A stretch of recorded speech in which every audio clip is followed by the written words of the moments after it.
Hello everyone, Deepavali అంటేనే ముందుగా గుర్తొచ్చేది స్వీట్స్. ఈ దీపావళి పండుగకి ఈజీగా చేసుకునే 2 రకాల లడ్డూల్ని ఈ వీడియోలో మీకు చూపిస్తున్నాను. మరి ఈ 2 రకాల లడ్డూల్ని మీరు కూడా ట్రై చేసి ఈ దీపావళిని మరింత స్పెషల్గా సెలబ్రేట్ చేసుకోండి.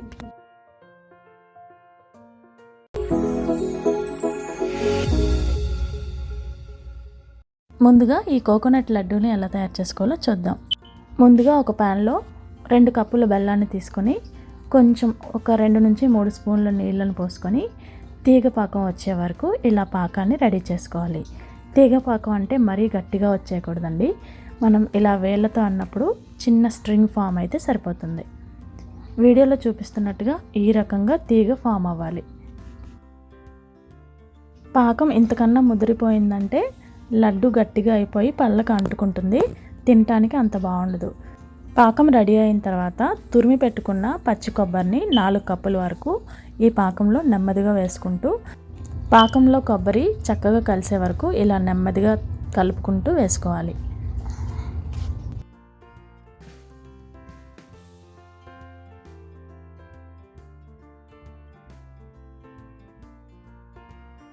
ఇప్పుడు మంచి అరోమా కోసం ఒక 1/2 స్పూన్ వరకు యాలకుల పొడిని కూడా ఇందులో వేసుకుంటూ చక్కగా కలుపుకోవాలి. మీ దగ్గర ఉంటే ఒక చిన్న పించ్ పచ్చకర్పూరం కూడా యాడ్ చేసుకుంటే అరోమా ఇంకా బాగుంటుందండి. టేస్ట్ కూడా మరింత స్పెషల్గా అనిపిస్తుంది. ఇంతేనండి. ఇలా రెడీ అయిన తర్వాత స్టవ్ ఆఫ్ చేసుకొని ఈ కొబ్బరి మిశ్రమం చల్లారిన తర్వాత చక్కగా ఇలా లడ్డూలు చుట్టుకుంటే చాలా టేస్టీగా ఉన్న కొబ్బరి లడ్డు రెడీ అయిపోతుంది. ఈ కొబ్బరి లడ్డూల్ని చాలా చోట్ల కొబ్బరి ఉండలని కూడా అంటారు. స్పెషల్ డేస్కే కాకుండా ఎప్పుడు చేసుకున్న ది బెస్ట్ స్వీట్ అండి. ట్రై చేసి మీకు ఎలా కుదిరిందో కామెంట్స్లో నాతో షేర్ చేసుకోండి. మరి ఇంకో స్వీట్ బూందీ లడ్డూని ఎలా తయారు చేసుకోవాలో ఇప్పుడు చూద్దాం. నేను చెప్తున్న ఈ చిన్న చిన్న టిప్స్ ఫాలో అవ్వండి, తప్పకుండా పర్ఫెక్ట్గా బూందీ లడ్డు వస్తుంది. ఇప్పుడు 3 కప్స్ శనగపిండిని తీసుకొని కొంచెం కొంచెం వాటర్ పోసుకుంటూ ఈ కన్సిస్టెన్సీలో పిండిని రెడీ చేసుకోవాలి. ఇప్పుడు మనం బూందీ లడ్డు కోసం పాకాన్ని రెడీ చేసుకుందాము. దానికోసం 3 కప్పులు శనగపిండికి 3 కప్పులు పంచదారని తీసుకోవాలి. ఇందులో 1.35 నుంచి 2 కప్పుల వరకు నీళ్ళను పోసుకొని పాకాన్ని రెడీ చేసుకోవాలి. పాకం అనేది పర్ఫెక్ట్ స్ట్రింగ్ ఫామ్ అయ్యేలాగా చిన్న తీగ పాకం రావాలండి. పాకం ఏమాత్రం ముదిరిపోయినా కూడా లడ్డు సాఫ్ట్గా రాదని గుర్తుంచుకోండి. వీడియోలో చూపిస్తున్నట్టు ఈ రకంగా ఈ చిన్న తీగ ఫామ్ అయిన వెంటనే స్టవ్ ఆఫ్ చేసుకోవాలి.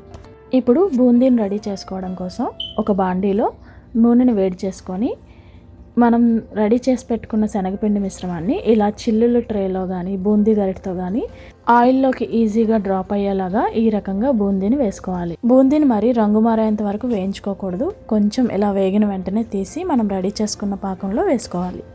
రంగు మారిన క్రిస్పీగా అయిపోయిన లడ్డు అనేది సాఫ్ట్గా ఉండదు. పాకాన్ని బూందీ పీల్చుకోకుండా లడ్డు చుట్టడానికి కూడా రాదు. పాకం తీసుకున్నప్పుడు బూందీని తయారు చేసుకున్నప్పుడు ఈ చిన్న టిప్స్ ఫాలో అయితే కనుక పర్ఫెక్ట్ లడ్డు ఈజీగా రెడీ అయిపోతుంది. ఈ బూందీ చక్కగా పాకంలో కలుపుకున్న తర్వాత ఒక స్పూన్ వరకు యాలకుల పొడిని ఇంకా 4 స్పూన్ల వరకు నెయ్యిని వేసుకొని ఇంకొకసారి కలుపుకోవాలి. నెయ్యిని యాడ్ చేసుకోవటం వల్ల ఇంకా సాఫ్ట్గా వస్తుంది, టేస్ట్ కూడా చాలా బాగుంటుందండి. ఇప్పుడు ఇందులో ఒక్క పించ్ పచ్చకర్పూరం వేసుకుంటే కనుక ప్రసాదం లడ్డూకి ఏ మాత్రం తక్కువ కాదండి, అంత బాగుంటుంది లడ్డు. ఇలా అన్నీ చక్కగా కలిసేలాగా కలుపుకొని కొంచెం వెచ్చగా ఉన్నప్పుడే లడ్డూల్ని చుట్టుకోవాలి. చల్లారిపోతే లడ్డు అసలు చుట్టుకోవడానికి రాదని గుర్తుంచుకోండి.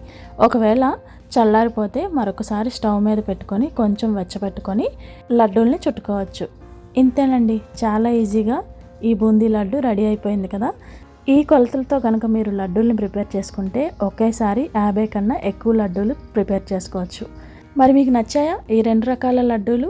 నచ్చితే మీ ఫీడ్బ్యాక్ని తప్పకుండా నాతో కామెంట్ సెక్షన్లో షేర్ చేసుకోండి. ఈ వీడియో నచ్చితే లైక్ చేసి మీ ఫ్రెండ్స్ అండ్ ఫ్యామిలీతో కూడా షేర్ చేసుకోండి. Thank you so much for watching. మరిన్ని ఇంట్రెస్టింగ్ వీడియోస్ కోసం మా ఛానల్ని సబ్స్క్రైబ్ చేసుకోండి.